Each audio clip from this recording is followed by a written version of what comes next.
یہ تو عمران خان صاحب بھی ہر بار کہتے ہیں جلسوں میں، ورکرز کنونشن میں، لائرز کنونشن میں، اس کے اندر بھی، کارنر میٹنگز کے اندر بھی بات کہتے ہیں کہ معاشی استحکام تب آئے گا جب سیاسی استحکام ہوگا۔ آپ کو یاد ہوگا کہ موجودہ گورنمنٹ جس طرح سے آئی تھی، انہوں نے کہا تھا کہ مل بیٹھتے ہیں، بیٹھ کر بات کرتے ہیں۔ عمران خان صاحب بھی یہ بات کرتے کہ سیاسی استحکام ضروری ہے معیشت کی بحالی کے لیے۔ تو جب ایک طرف یہ احتجاج کی کال دے رہے ہیں، رانا ثناء اللہ صاحب کہہ رہے ہیں آپ اسلام آباد آئیں، ہم بھی دھونی دینے کے لیے تیار بیٹھے ہیں، تو ایسے میں تصادم ہو سکتا ہے، معاملات ٹھیک نہیں ہو سکتے۔ عام آدمی کی بات تو کوئی نہیں سن رہا، معاشرت تو تباہ ہوتی رہے گی پھر۔ جی بالکل ٹھیک کہہ رہی ہیں۔ پہلی بات سعید قاضی صاحب کی بات ٹھیک ہے، میں نے بھی یہی سنا ہے کہ نواز شریف صاحب نے کہا ہے کہ مریم نواز صاحبہ کو پاسپورٹ دیں اور وہ یہاں آئیں۔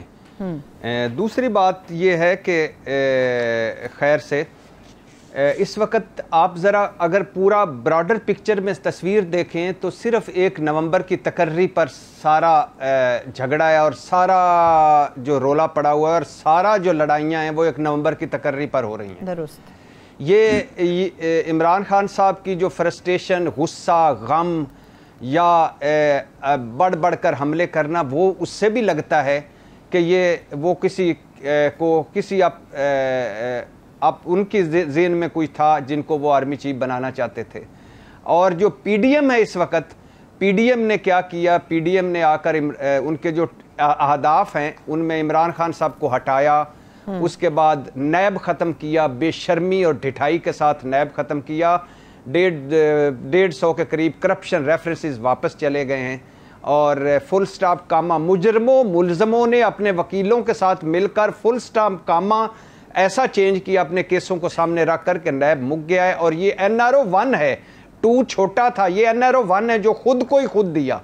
اچھا، تیسرا EVM الیکٹرانک مشین سے جان چھڑائی۔ اب ہے کسی نہ کسی طرح پنجاب حکومت لینا۔ پنجاب حکومت لیں گے تو نواز شریف صاحب کی واپسی ہوگی، پنجاب حکومت لیں گے تو وہ ان کے کیسز کوئی ختم کریں گے، بارگین کریں گے اور نائلی پر بات ہوگی۔ اس کے بعد ہے کیا کہتے ہیں عمران خان صاحب کو نااہل کروانا، اس کے بعد ہے عمران خان صاحب کو جیل بھجوانا اور یہ جان چھڑوانا، اور اس کے بعد جا کے کہیں الیکشن پہ جانا۔ تو عمران خان صاحب کی نظر میں نومبر کی تقرری، عمران خان صاحب کہتے ہیں مائی وے اور ہائی وے، مطلب مجھے اپنا یا ساروں کا لگایا ہوا چیف الیکشن کمشنر قبول نہیں، مطلب مجھے کسی اور کا لگا ہوا آرمی چیف قبول نہیں، مطلب مجھے وزیر اعظم قبول نہیں، مطلب مجھے پارلیمنٹ قبول نہیں۔ میڈیا سے بھی ان کو شکایتیں ہیں اور باقی بھی اداروں سے بھی FIA اور پتہ نہیں کیا کیا، اور پی ڈی ایم بھی کہہ رہی ہیں کہ ہم نومبر کی تقرری ہم کریں گے۔ اس کے بعد ان کا جو میں نے آپ کو لسٹ بتائی ہے وہ ہے، اب مجھے بتائیں اس میں عوام کہاں ہے، غربت کہاں ہے، بے روزگاری کہاں ہے، مہنگائی کہاں ہے، اس میں کہاں ہے، سیلاب کہاں ہے۔ نواز شریف شہباز شریف صاحب کی جو میٹنگ ہوئی ہے سارے خاندان مل کر، اس میں سب کچھ بات ہوئی ہے لیکن کوئی بات نہیں ہوئی، مجھے باہر نہیں آئی بات کہ انہوں نے سیلاب پر وہ ان کے آپ دیدہ ہو گئے ہوں، یا انہوں نے کہا ہوگا کہ شہباز تم یہاں مجھے ملنے آ گئے ہو، ملکہ کو دفنانے آ گئے ہو اور اپنے خطاب سے پہلے امریکہ پہنچ گئے ہو، تمہیں تو وہاں ہونا چاہیے، تم تو خادم اعلیٰ سے خادم اعظم بن گئے ہو۔ نہیں، ایسی کوئی بات نہیں ہوئی۔ وہ جو ان کا فوکس تھا مریم کو بھجواؤ، باقی میری مریمیں جیلوں میں سڑیں، سیلابوں میں رلیں، ڈوب جائیں، وہ ان کو کوئی نہیں ہے، اپنی مریم چاہیے۔ اللہ مریم صاحبہ کو لمبی زندگی دے اور وہ لندن جائیں۔ اب یہ ہے کہ اب یہ ہوگا کیا؟ تصادم ہوگا، مجھے وائلنس نظر آتا ہے، نفرت، اب کوئی معیشت نہیں ہے، کوئی سارے ہمارے پاکستان سے بڑے ہو گئے ہیں، ان کی انائیں، ان کی ضدیں، ان کی لڑائیاں، معیشت تباہ ہو گئی ہے۔ یہ صرف اعلان ہونا باقی ہے، پلیز ذہن میں رکھیے۔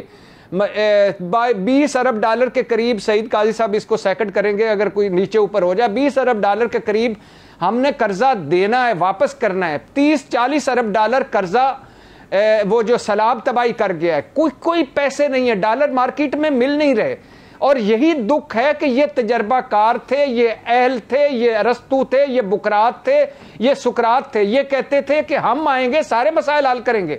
آج ہمیں عمران خان کی حکومت مسیحا لگتی ہے ان کے سامنے، انہوں نے بربادی پھیر دی ہے۔ آپ دیکھیں ڈالر کہاں چلا گیا، مہنگائی کہاں چلی گئی، اور پٹرول، بجلی، ڈیزل کہاں چلا گیا۔ عمران خان انہی وسائل میں سستا پیٹرول دے رہا تھا، سستی بجلی دے رہا تھا، اپنا گھر منصوبہ شروع کیا ہوا تھا، احساس پروگرام شروع کیا ہوا تھا، کرونا ہینڈلنگ ہوئی، ہیلتھ کارڈ ہوا، سبسڈیز بھی دے رہا تھا، ڈیمز بھی بن رہے تھے، 7 صنعتی زون بھی لگے ہوئے تھے، لنگر خانے پناہ گاہیں بھی چل رہی تھیں، قرضے بھی اتارے جا رہے تھے، لیے جا رہے تھے، ٹیکس کلیکشن ہو رہی تھی، اور کسانوں کے ساتھ یعنی کسان کا زراعت کا پیکج بھی دیا تھا۔ یہ ارسطو، یہ بکرات، یہ سقراط آئے ہیں، لیکن چونکہ ویژن نہیں تھا، روڈ میپ نہیں تھا، فوکس نہیں تھا، جن چیزوں پہ فوکس تھا وہ کر لیا، ای وی ایم مشین ختم کر دی، نیب ختم کر دیا، اب اگلا ایجنڈا عمران خان کو ختم کرنا، نواز شریف کو ریوائیو کرنا۔ تو مجھے یہ جو سعید بھائی کہہ رہے ہیں نا خندقیں کھودی گئی ہیں، یہ خندقیں گھر گھر کھودی ہوئی ہیں، گھر گھر تقسیم ہے، اس لیے بہت مجھے خطرہ لگ رہا ہے۔ اللہ میرے پاکستان پر رحم کرے اور میرے لوگوں پر رحم کرے، ہم تو لٹے گئے ہیں چاروں طرف سے۔ صحیح ہے، ٹھیک ہے سعید قاضی صاحب، جس طرح سے بھٹی صاحب نے کہا کہ اب ان کا اگلا ایجنڈا یہ ہے کہ سب کچھ تباہ کرنے کے بعد عمران خان صاحب کو ختم کیا جائے۔ آپ کو یاد ہوگا جب یہ موجودہ گورنمنٹ آنے والی تھی، آنے کے دنوں کے قریب تھی، تو مولانا فضل الرحمان سمیت ان دیگر سیاستدانوں نے یہ بات کی تھی، ہمارا پہلا پوائنٹ ہی یہ ہے کہ خان صاحب کو ختم کیا جائے، ملکی مسائل تو ہم بعد میں دیکھیں گے کہ حکومت میں کرنا کیا ہے۔ تو کیا واقعی ایسا ہو رہا ہے یا آپ کو ابھی بھی لگتا ہے کہ خان صاحب کا خوف وہیں کا وہیں موجود ہے، کچھ نہیں ہو سکا؟ دیکھیں، کامن سینس جو ہے لوگ کہتے ہیں بڑی ان کامن ہوتی ہے۔ یہ عمران خان اس وقت کیا کر رہا ہے؟ اس وقت جو ملک ٹوٹل انارکی میں نہیں جا رہا، اس نے جو جھوٹی سچی امید اور آس زندہ رکھی ہوئی ہے، لوگوں کو اپنے ارد گرد اس پہ کھڑا کر رکھا ہے۔ انہیں اندازہ نہیں ہے کہ خان کی ایبسنس جو ہے وہ کیا کر سکتی ہے۔ ابھی اس وقت میں آپ کو بات بتاؤں، یہ جو پیورلی معاشی ایجنڈے پہ موومنٹ نہیں بن رہی، نیشنلسٹ ایجنڈا ہے، ابھی عمران خان نے ایکسپلین نہیں کیا آزادی کیا ہوتی ہے۔ یہ اسے ہمیں پوچھنا چاہیے آزادی کیا ہوتی ہے۔ آزادی جو ہے وہ بیمار ہو تو علاج کی آزادی چاہیے، روزگار کی آزادی چاہیے، آزادی معاشی ہوتی ہے، بچے کو پڑھانے کی فیس ہو تو پھر آزادی ہوتی ہے، اور آپ کے سر پر چھت رکھنے کی آزادی ہوتی ہے۔ یہ وہ اور جتنے لوگ عمران خان صاحب کے نیچے ہیں، بھلے وہ اس کو ایک بڑی جو ہے وہ اور تلوار ٹوٹ گئی ٹائپ، وہ جو نیشنلزم ہے ہمارا، اور جو وہ جو اس پرسپیکٹو میں نظر آ رہا ہو، مگر اس کی تہ میں معاشی محرومیاں ہیں، وہ بٹریلز ہیں جو سکسیسو گورنمنٹس نے کی ہیں، بھلے وہ مارشل لا کی تھی، بھلے وہ سو کالڈ جمہوری حکومتیں تھیں۔ تو سوال یہاں پہ بیسیکلی جو اٹھ گیا ہے وہ معیشت کا ہے، اور جو لوگ سوال پوچھ رہے ہیں اور جو عمران خان کے پیچھے ہیں، وہ کیوں عمران خان کے پیچھے ہیں؟ 65% یوتھ ہے، کسی کو پتہ ہی نہیں ہے نوکری کیا ہے، اور خود عمران خان صاحب کے وزیر کہتے تھے نوکری دینا ہمارا کام نہیں، ہر چند کہ ہم نے ان کو نوکری وزیر کی دے رکھی تھی، ان کی تنخواہ، ان کا پیٹرول، ان کی بجلی کا بل خیر سے ہم دیتے تھے، مگر نوکری دینا۔ تو you will have to revisit جو آپ کے اکنامک سٹرکچرز ہیں۔ آج ایک بہت بڑا تبدیلی کا عہد آ گیا، اور یہ یہاں نہیں ہے، جیسے میں نے کہا پوری دنیا میں ہے، تو اس کو کوئی ری تھنک کر رہا ہے، یہ ری تھنک کریں گے۔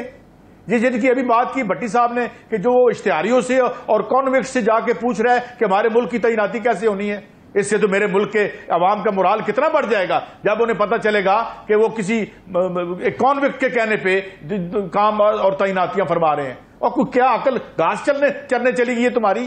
ہو کیا گیا تمہیں؟ اور یہ کرنا بھی تھا کہ اس کو پبلک کرنا ہے آپ نے۔ اس جگہ اس وقت خان صاحب جہاں کھڑے ہیں، everything is immaterial, it is irrelevant who becomes the, جتنی پاپولیرٹی وہ لے گیا ہے، اور اگلے الیکشن میں کوئی جھلو بھی نہیں پھر سکتا۔ مجھے اس سے اگلے الیکشن کا نہیں پتا وہ کیسے ڈیلیور کرے گا یا نہیں کرے گا، لیکن اگلا الیکشن آج ہو یا کل ہو، بالکل ہونجا پھیر کے جائے گا۔